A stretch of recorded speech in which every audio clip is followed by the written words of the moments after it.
The Naples Players Radio Theater takes pleasure in bringing you Suspense.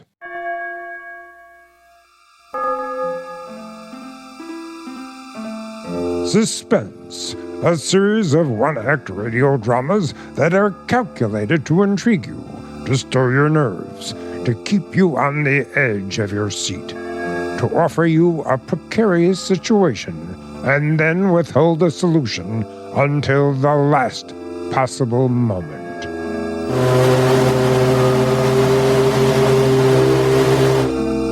Welcome on board to the great 25,000-ton ocean liner, the Maurevania, preparing to set sail to Europe from New York City's West 22nd Street Pier.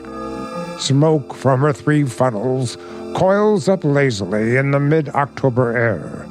You can see the decks, white and shiny like shoeboxes, and the string of lights along them, and the band standing on A deck to play her out.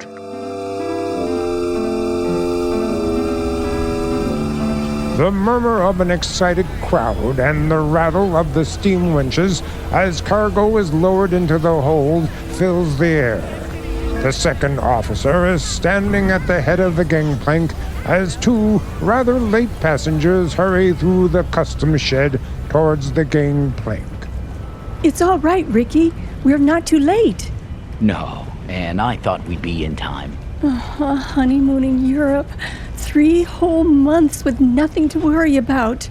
That's right, dear, and you've been my wife for, let's see, practically 5 hours now. I believe the correct phrase is, it was so sudden, Mr. Brewster. So sudden that we have to travel on our own passports instead of a husband and wife one. I hope they don't think you're not an honest woman. I'm going to act like a complete wanton just to devil you. Oh, what about our tickets, Ricky? Do we give them to that officer standing at the top of the gangplank? Why, no, honey, you keep your ticket. The cabin steward will come around and collect it after we're underway. And the money, Ricky? It's a lot of money, Anne. $10,000 in cash. Maybe I'd better turn it in at the purser's office for safekeeping. Yes, maybe you had. Wait a minute, Ricky. What is it, dear? Wait. Do you mind if we stand here for a second before we go up the gangplank? Well, what's the matter? You're not ill, are you? No, but getting over brain fever isn't any joke.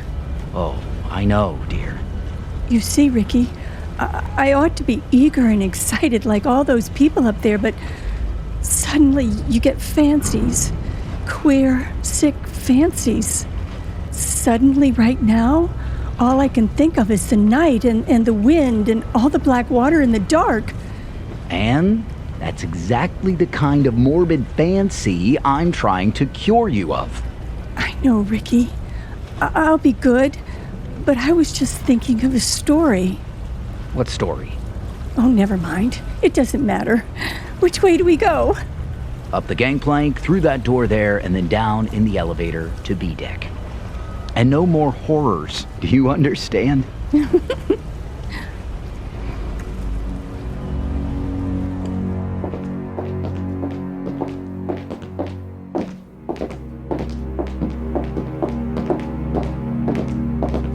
Here we are, Anne. B deck. And cabin number... Good Lord. B13. B13? You're not superstitious, are you? Why, no, dear. Not about things like that. Open the door. Here we are. Lights on, and... Oh, Ricky, darling. It's a beautiful cabin. Best I could get. Oh, they've got our luggage in, anyway, and... Over there, madam, you'll find a basket of fruit and some books from your obedient servant. Oh, you are nice to me, and I'm feeling so much better, Ricky. I will be all right, darling. Of course you will, but You won't find any detective novels among those books. You know, Ricky, I keep thinking and thinking about that story I mentioned. What story, dear? It's an old one. You probably know it. But it was new to me. A woman and her daughter arrive in Paris and go to a hotel. Oh, you mean the old Paris Exposition story? Yes, that's it. The daughter goes out. When she returns, her mother has disappeared, and even the hotel room isn't the same. The proprietor of the hotel swears the girl came there alone, and that there never was a mother. The whole room is different when she goes back to look at it. The girl goes to the police, and they won't believe her, and she's nearly crazy. Of course, it turns out that the mother has caught bubonic plague and died, and they're hushing it up so that the visitors won't keep away from the city and ruin the whole exposition, but... Anne, you have got to stop this kind of talk. I know, but imagine being in a situation like that, with all those queer eyes staring at you, wondering if you'd lost your reason, wondering if your brain had cracked and the whole world might dissolve and... Listen! That's the last call, Anne. We'll be underway any minute now. You know, Ricky, I would like to see the skyline go past and the Statue of Liberty and the rest of it. Well, then, why not go up and see it? I've got to deposit this money in the purser's office on C deck. But I don't like you to leave me. Now look here, dear. You don't think I'm going to disappear, do you? I suppose I don't, really. When I get these ideas, and I can't help it, Ricky. Oh, I wish you'd wallop me. I'm not going to kick you, Anne, but you've got to stop being afraid. You certainly won't disappear in a crowded ship with any number of people all around. As for me, well, I'd defy Houdini himself to make me vanish. Oh, don't talk like that. I'm not going to vanish, and neither is this cabin, dear. Now, run along. I'll join you on deck as soon as I can. All right, Ricky. I'll be good.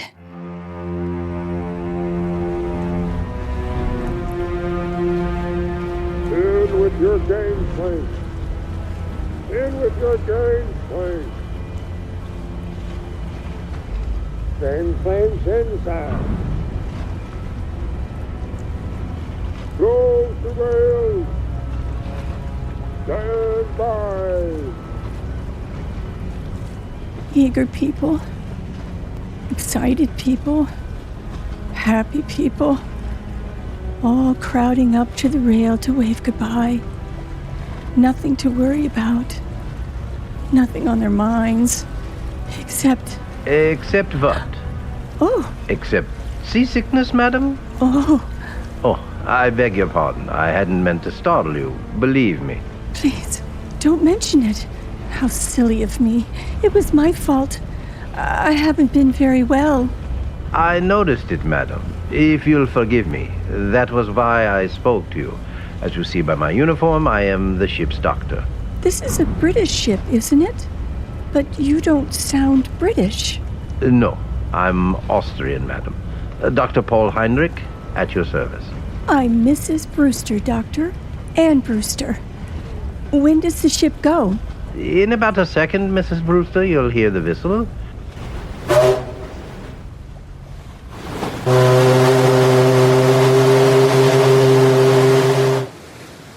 We're moving, aren't we?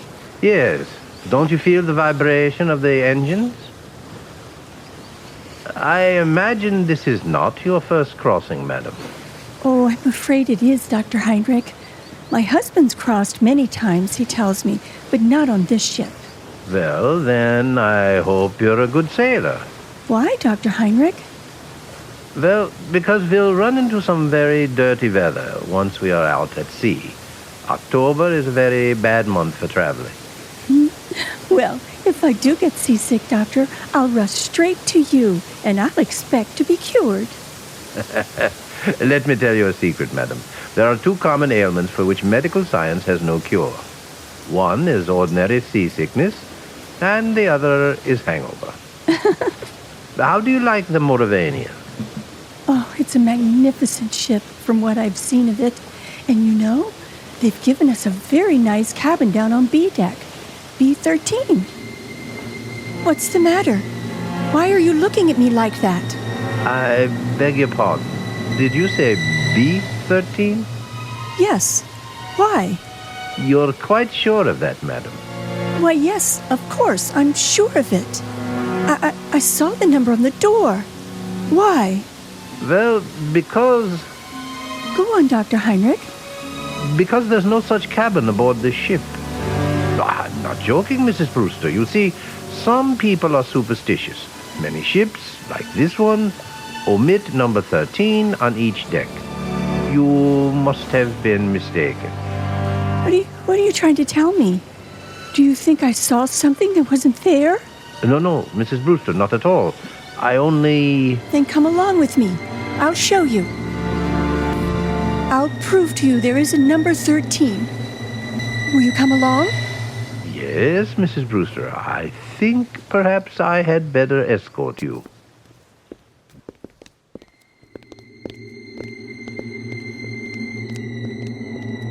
Stewardess? Stewardess! Yes, miss? Yes, Mom? Coming straight away. Tell me, stewardess. This is B deck, isn't it? B deck, Mom? Why, yes, Mom. No doubt about that. But Dr. Heinrich and I have been all over this part of the ship looking for cabin number 13. But we don't... I've been trying to convince this lady, stewardess, that there's no such cabin as cabin number 13 on this ship. Why, there sure to heaven isn't, Mom, and never has been. I've served aboard the Maurevania a matter of 8 years, and I ought to know. But I tell you, I saw it. I was in there. It was a big cabin with a private bathroom attached. The walls were paneled in light oak, and the furniture was rosewood and yellow satin, and the portholes were like real windows. Oh, that's not much good, Mom. No, I'm afraid not. Most of the cabins hereabouts look like that. May I ask you, what name was the cabin booked in? Brewster, naturally. Mr. and Mrs. Richard E. Brewster. Here, let's have a look on my list. No. There's no Brewster here, Mom. I tell you, I was in there. They even delivered the luggage. I saw it. Excuse me, Mom, but I had a look-see in all the cabins I'm in charge of just to see if the passengers wanted anything, and I don't remember any luggage with a Brewster label on it. Wait a minute. There may be a partial explanation of this. Now, you see, that's better, Mrs. Brewster. I was hoping you might find one. Ricky, that's my husband. Ricky and I have only been married a very short time, and when my maid printed the luggage label, she must have made them out in my maiden name. I never noticed at the time. Oh? What name might that be, Mom? Thornton. Anne-Marie Thornton. Oh, Lord, miss. Now, why couldn't you have said that before? I remember it well. 2 suitcases and a little trunk. They're in B16 now. Where's B16? Right behind you, miss. You're standing practically in front of the door. Oh, thank goodness. Oh, yes, but what about my husband's luggage? There's no gentleman's luggage in that cabin, miss. Your husband's or any other gentleman's, if you know what I mean. I won't stand for this. Where's Ricky? What have you done with Ricky? Please, Mrs. Brewster, there's one easy way to settle this. Settle it? How? Just look down the corridor. You'll notice the man coming towards us. The man with the 2 gold stripes round his sleeve. Well? That's Mr. Marshall, our second officer. Did you ever see him before? Yes, of course I have. He was standing at the top of the gangplank when Rick and I got aboard. Exactly. So, he might be able to tell us something. Oh? Mr. Marshall? Mr. Marshall? Yes, Doctor. What's up? Would you mind coming here for a moment? Why, not at all, boy. Always glad to oblige a chap who may have to cut me up at any moment. What may I do for you? take a good look at this young lady and tell me, have you seen her before? Seen her before? Well, my dear chap, if I had overlooked, the young lady will pardon me, I know, a passenger as charming as this lady is, I would be less of a gentleman than I fancy myself. You saw her coming aboard tonight? Oh, yes, certainly. And, of course, you saw the gentleman who was with her. The gentleman who was with her? Yes. But there was nobody with her, old boy. You're quite certain of that, Mr. Marshall? My dear doctor, she was the last of 'em to come aboard. I'll take my Bible oath. There was no other passenger with her, or ahead of her, or behind her, if it comes to that. You're lying. You're lying to me. Please, Mrs. Brewster, lower your voice. I know what it is. It's the old Paris trick, like in the story. But you won't get away with it. Do you hear? Now, look here, madam. I'll go to the purser. I'll go to the captain. Oh, dear Father in heaven. Won't anyone believe me?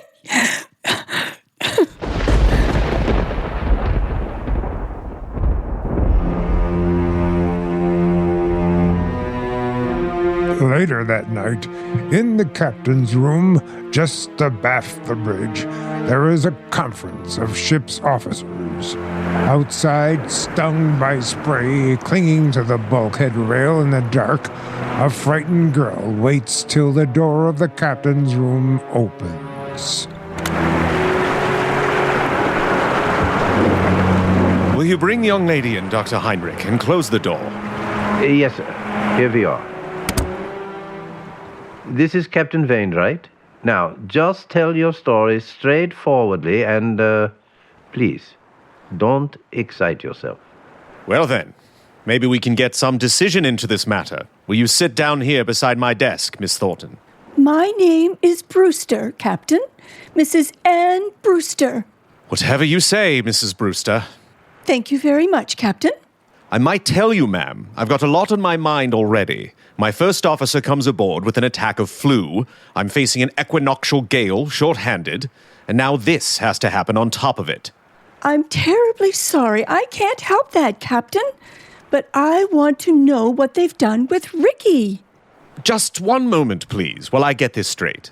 By this time, I understand you yourself have personally interviewed practically every single passenger aboard this ship. Is that true? Yes, it's true. But your alleged husband is not here. Is that true? Yes, that's true, but In the meantime, the purser has sent a squad of men to search the ship. They've searched every inch of it. You can take my word for that. There's nobody hidden. Your husband's not here. According to Mr. Marshall, who's standing over there. I see him. According to Mr. Marshall, he never was here. Hang it all, Miss Thornton. You needn't glare at me like that. We couldn't see the chap if he wasn't there. Now could we? Be quiet, Mr. Marshall. Yes, I am sorry. Now, I'm not unreasonable, Mrs. Brewster. I think you'll admit that. But what can I do? What can I say? Can you offer any proof, even that this husband of yours ever existed? Proof? Yes, of course I can. Excuse me for interrupting, but would you mind, Captain, if I asked a question or two? No, Doctor, go ahead. I tell you, I'm going daft myself. If you were married, Mrs. Brewster, you must be carrying a joint husband and wife passport? Where is that? Well, there wasn't time to get one. We each carried our own passport. Oh, I see. But still, there must be someone back in America who can confirm what you say. If we get in touch by radio telephone, your parents, for instance. I haven't got any parents. They're dead. What about the relatives, then? Or a guardian? My guardian is a trust company. The administrators don't even know I'm married. But somebody must have performed the ceremony of marriage. The parson, the justice of the peace. Yes, of course. Of course, but... Oh, I can't remember the name of the town. You don't remember the name of the town? How's the glass looking, Mr. Marshall? The barometer is rising, sir. This weather won't hold long. We shall be into fog before morning, though. We're in a fog right now, if you ask me. This lady says she... I'm terribly sorry, but I'm trying to think of it. It was a little town in upstate New York where they can marry you at a moment's notice. Ricky kept the certificate. I was confused. I haven't been well. No, you haven't. You see, Ricky had been away, and he came back, and I was in love with him, and he sort of swept me off my feet, and... Oh, what's the use? Not much use, apparently. If you'll take my advice, ma'am, you'll go below to your cabin and get some sleep. I'll send the doctor down to mix you a sedative. You think I'm crazy, don't you? I think you're a little overwrought, ma'am. What I can't understand is why. Why? Why should you want to do this? It can't be the bubonic plague this time.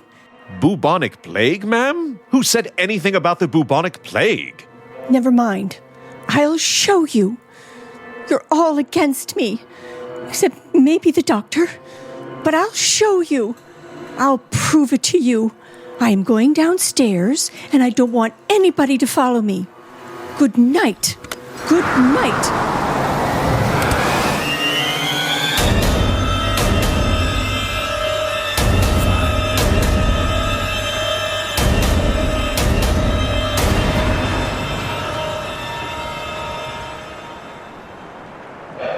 Well, I'm glad that's over. Look here, Mr. Marshall. Do you think it's quite safe to trust her out there alone? Well, I don't know, sir. She's mad as a hatter, if you ask me. Do you think she might do something foolish? Well, I think she might chuck herself overboard if we're not careful. What's your opinion, Doctor? I can give you my opinion, gentlemen, in a very few words. That girl is as sane as you are. What's that? Sane? Wait and hear what I have to say. I shared your own belief at first, but I've been talking to her all evening. I've heard the whole story, and there's not a psychopathic trait in her nature. She firmly believes in this husband. Yes, Doctor. A lot of people firmly believe they're Napoleon, but they get tossed into the loony bins just the same. This matter is not a joke, Mr. Marshall. I tell you, this man exists, or did exist. What do you mean, Doctor, did exist? Well, suppose he had been murdered. Perhaps he has been murdered and thrown overboard. Murdered? Thrown overboard? If you remember, Richard Brewster was carrying a very large sum of money in cash. His wife's wedding gift.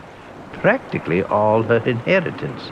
He meant to go to the purser's office, but he never got there. That money might have been a great temptation. To whom? To a stewardess, perhaps. Or even to a ship's officer. Just exactly what are you getting at? Well, numbers on doors can be changed easily enough. Just print a small card and put it in the metal slot on the door. I still want to know what you're driving at. If you use your intelligence, gentlemen, I think you'll understand how a man can be made to vanish into thin air. And, why Mr. Marshall saw no other passenger. You still don't see it. No, I do not. Well then, listen, and I will explain exactly... 4 o'clock in the morning. 4 o'clock.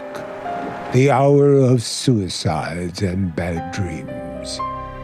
The gale has subsided. The sea is calm. The SS Maurevania creeps blindly at barely 8 knots through a thick and strangling fog. The whole ship is dark and sealed up in sleep. There's no sound in all that mournful dimness, except when the foghorn cries out a warning overhead. Even cabin B13 is dark, and Brewster, still fully dressed, lies restlessly across one of the berths, her head almost touching the inter-cabin telephone. What was... Oh, I thought I heard... telephone.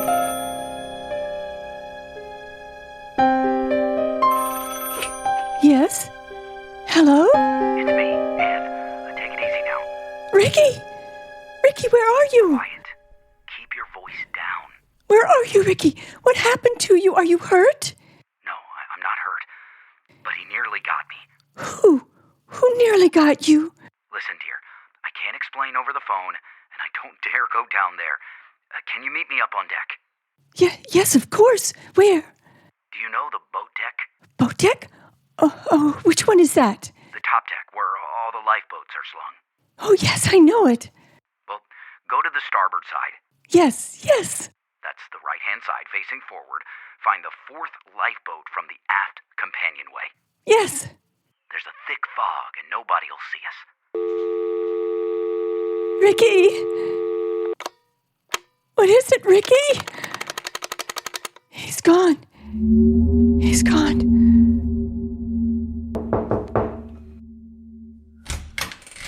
Excuse me, miss, but I thought I heard somebody talking in here. Stewardess, what are you doing up at this time of night? If I might ask, miss, what are you doing up and dressed? Oh, you ought to get some sleep, miss. You really ought. It might interest you to know, stewardess, that I've just been talking to my husband. Now, look here, miss. Don't start that all over again. Please, don't start that all over again. You all pretended to think I was mad, didn't you? And you nearly drove me mad. But Ricky's beaten the whole crowd of you, and I'm going out on deck to meet him now. Out on deck, miss? That's what I said. Where's my coat? Don't go out there, miss. Not in the state of mind you're in, and the fog's so thick you can't hardly see your hand in front of your face. Stand away from the door, please. Suppose, miss, I didn't want to let you go out there. I don't think that would matter much. You've probably heard that mad people have 10 times ordinary strength, and I'm stronger than you anyway. Miss, I'm a-begging ya. Stand away from that door!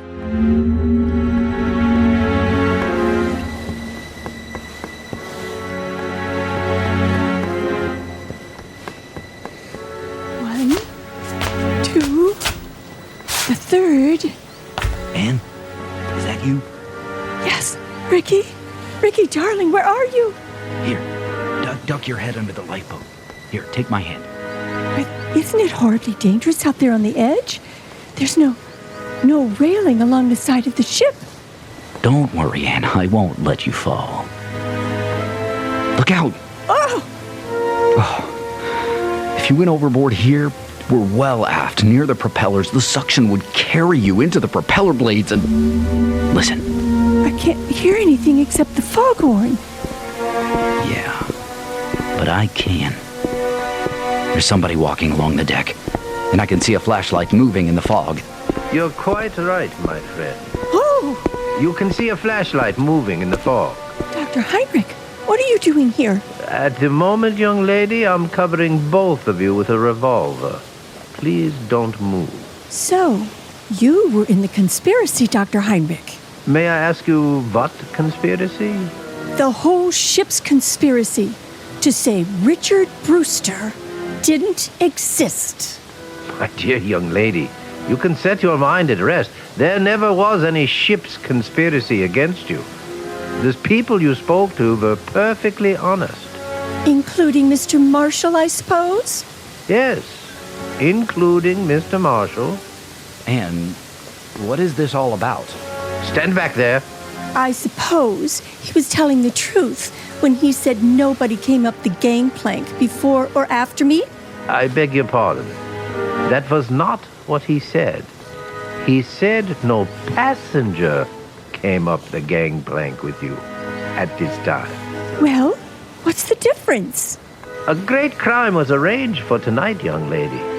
No less a crime than murder. Murder? Who's going to be murdered? You are. What? That, I repeat, is the scheme. But there is no conspiracy and only one criminal. Oh, and who is the criminal? The criminal is that man standing beside you. Your so-called husband. Ricky? Oh, you don't know what you're saying. I think I do. Marshall, of course, did see someone walk up the gangplank, loitering behind you. But he never dreamt of associating that person in any way with you. He saw a ship's officer returning from shore leave in civilian clothes. A ship's officer? Yes. That man you call husband, his name isn't Richard Brewster. His real name is Blaney, and he's the first officer of the Maurevania. Are you trying to tell me that The captain can identify him. He's actually British, though he can fake an American accent very well. He's already got a wife in England, and he's planning to join her with the $10,000 he got from you. Ricky? Ricky, is this true? Oh, he planned it very cleverly, I must admit. He never let you know he was a ship's officer, did he? He's been away for some time, naturally, so he persuaded you to marry him in a hurry. Here's the money, you see. All he did was hang a dummy number on the cabin door, remove it later, put on his uniform, and walk away with his own luggage. But Captain Wainwright told us that the first officer had come aboard tonight with a bad attack of flu, yes. Our friend couldn't be seen in public until after he'd disposed of you. The best thing was to convince everybody you were insane, as he did. Then when you went overboard tonight... They would all believe it was suicide. Exactly. But I began to suspect this Brewster because you quoted him as telling such an obvious lie. He said he had never traveled on the Maurevania, yet he could direct you all over the ship, and even knew where the purser office was. So I went to his cabin, found it empty, searched, and found your $10,000. Why, you... Look out, Dr. Heinrich! Put it down, you fool! Put it down! He's overboard. You shot him. You shot him. Those shots, my dear, never touched him. Never touched him? No. The weight of the iron carried him over backwards when he lifted it. It was the weight he was going to use to sink your body. But they'll pick him up, won't they? They'll stop the ship and... Ricky! The propellers! The ship's propellers!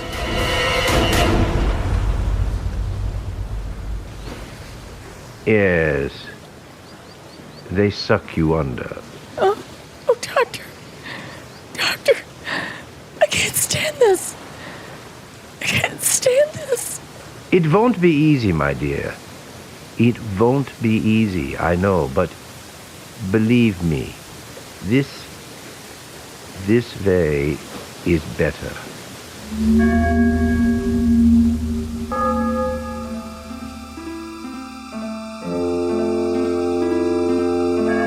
This has been a Naples Players Radio Theater presentation. If you have enjoyed this production, please let others know.